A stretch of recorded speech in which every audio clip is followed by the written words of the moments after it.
Rock that music.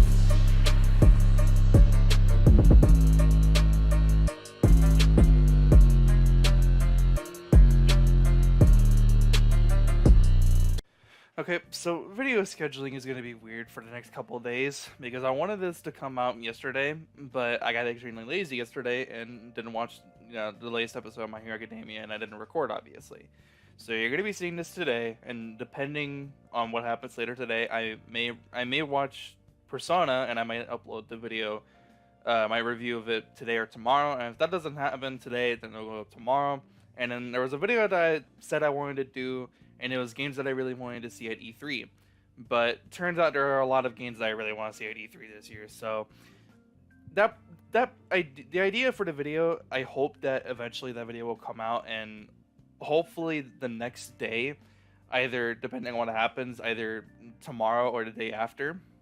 But regardless, I have a couple of video ideas that I need to do, or that I would rather want to do. But, obviously real life stuff sometimes just gets in the way. But, excuse me, we're not here to talk about life stuff. We're here to talk about anime, and the anime that we're talking about right now is My Hero Academia. And this episode was kind of intense towards like the second half of the episode, because that's where all the action is. The first part, or the first half of the episode, is mainly set up for what's to happen for the second half, and then obviously for next week. And next week's episode's gonna probably be fucking intense. But regardless, the first half of the episode is basically just, more stuff with Mr. Aizawa, and he's basically just talking to some fucking reporter, and he's like, "What's the Mr. Aizawa was like, the reporter guy. I'm like all over the place. The reporter guy was like, you said you are allowed the students to attack the villains, and they were allowed to." And then Mr. Aizawa, Eraserhead, was like, yeah, that was to, basically ignore the worst possible outcome. And the reporter guy was like, oh, then, 26 victims and one person missing isn't, in terms of the students, of course, isn't, the worst outcome. And I am going to go ahead and agree with Mr. Aizawa, because it could have been a lot worse, because he also mentions the fact that if the students couldn't, attack anybody and at least defend themselves in the slightest, then it's like all of them could have either died or be taken away, because the League of Villains could have easily, taken a lot of the students from UA and easily manipulated them into joining the League of Villains instead of wanting to be a hero. It could have easily just turned out to be this entire, different thing. But, worst possible outcome, Bakugo ended up being taken away. And Mr. Aizawa even mentions that, Bakugo, even though he's kind of hot-headed, and it really seems like, he's kind of, like, off to be a hero, Mr. Aizawa does defend him, and he says that no matter what, he just wants to be the top hero, and he's just trying really, really hard, which is why, his whole outburst at the sports festival in Season 2, when he won against Todoroki, he didn't even feel like he won against Todoroki. So his goal to, to be the top hero, he felt like it pretty much didn't go anywhere. So that's the reason why he kind of like got all pissed off like that. But that's just like his attitude and his personality. So, it's whatever. But obviously Bakugo is currently just trying to, get the fuck out of there, right? And in the same press conference, the principal of UA, Mr. Aizawa, they're talking about, like, yeah, they potentially know where the hideouts for, the Nomus and, the actual League of Villains, like, what Tomura was, or is currently, and, like, everyone else. And they're basically talking about how they think that they know where they're at. And they do. And they attack them basically in the same day, all in real time. So it's kind of crazy. Like, they're in the press conference, they're talking about how they potentially know where they are, but in real time, All Might, Endeavor, Kamui Woods, I think that's his name, Gran Torino, all of them are going after the League of Villains and everything, and Mountain Lady, someone else, I forget who else is there, but they're all at like the factory area where the Nomus are being created. But as all that before is happening, obviously Deku, Todoroki, and Tenya and everyone else, Kirishima, and they're all like trying to get to where the tracking device is, right? They finally get there, and they're trying to figure out like, all right, how are we gonna investigate the area without getting caught? Because if they use their quirks, and because at this point in time they don't know if that's where the League of Villains currently are, so they're not gonna use their quirks. They're just gonna try to sneak in somehow, or like try to get like a viewpoint to see like what's inside. And it turns out it's the factory where all the Nomus are.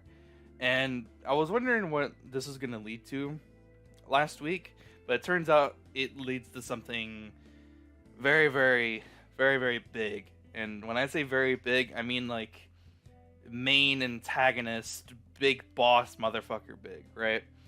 Because I guess this factory that Deku and the others are is the actual location for All For One. And if you don't know who All For One is, or you don't remember, go watch in like season 2, because I think All Might talks about All For One a little bit briefly to Deku.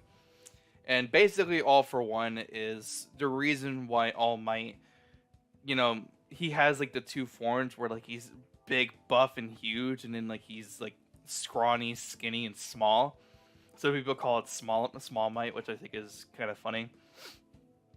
But All For One is the reason why he's like that. He's the reason why All Might is the way he is, and why he can only be in like his super buff form for like only like a few hours or so at a time. So yeah, All For One, this big boss guy, is like really scary. So all this is happening in real time, and All Might and the other heroes, they're there at the League of Villains hideout. They pretty much save Bakugo, but then all of a sudden, like after they capture everyone, a whole bunch of Nomus just start teleporting inside of the room.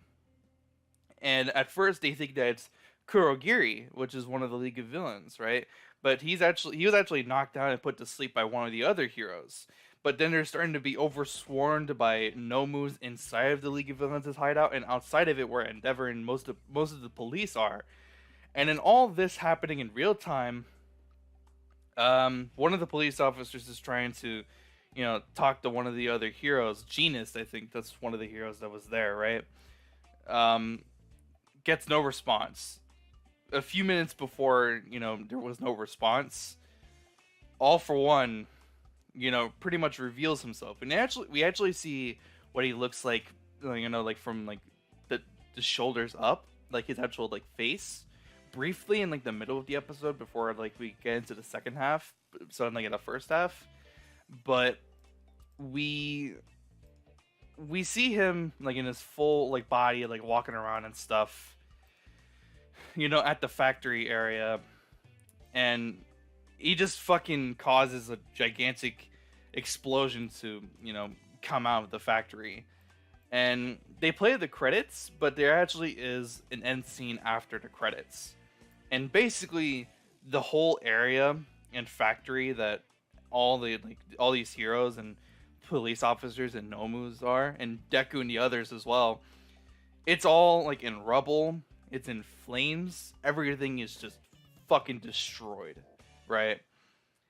Kirishima, Momo, Tenya, Todoroki, and Deku, they're all just standing there, hiding, terrified out of their fucking minds. And they have no idea what the fuck to do, right? And so, obviously, in Deku's mind, he's, like, speaking to himself, and they have no idea what to do.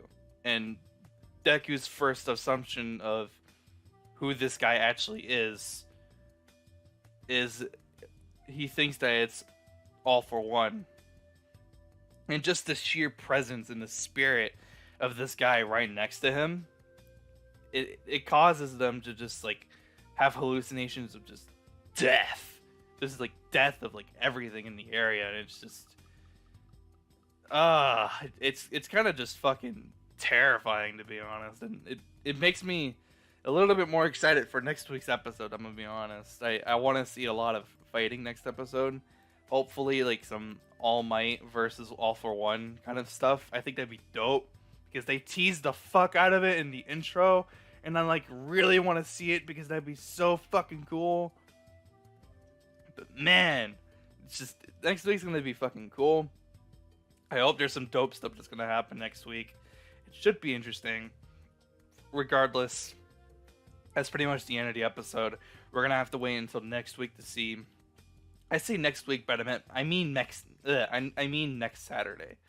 So we're gonna have to wait and see what happens next Saturday, which is later on this week, at the end of the week. Excuse me, I just voice cracked a little bit. So we're gonna have to wait until this Saturday, you know, and hopefully just some really cool and interesting stuff happens. A lot of interesting fighting stuff. Hopefully it'll happen. And yeah, I'm gonna go ahead and wrap up the video here. If you guys enjoyed, be sure to leave a like. If you're new to the channel, please consider hitting that subscribe button for more videos just like this. I'm going to try to get the Persona 5 video out today, and if it doesn't happen, it'll come out tomorrow. And then I'm going to have to go ahead and work on, you know, the E3 video that I really want to do, and just be on the lookout for that. Anyways, leave a like, subscribe if you're new. I'll see you guys next time. Have a wonderful day. I'm out. Peace.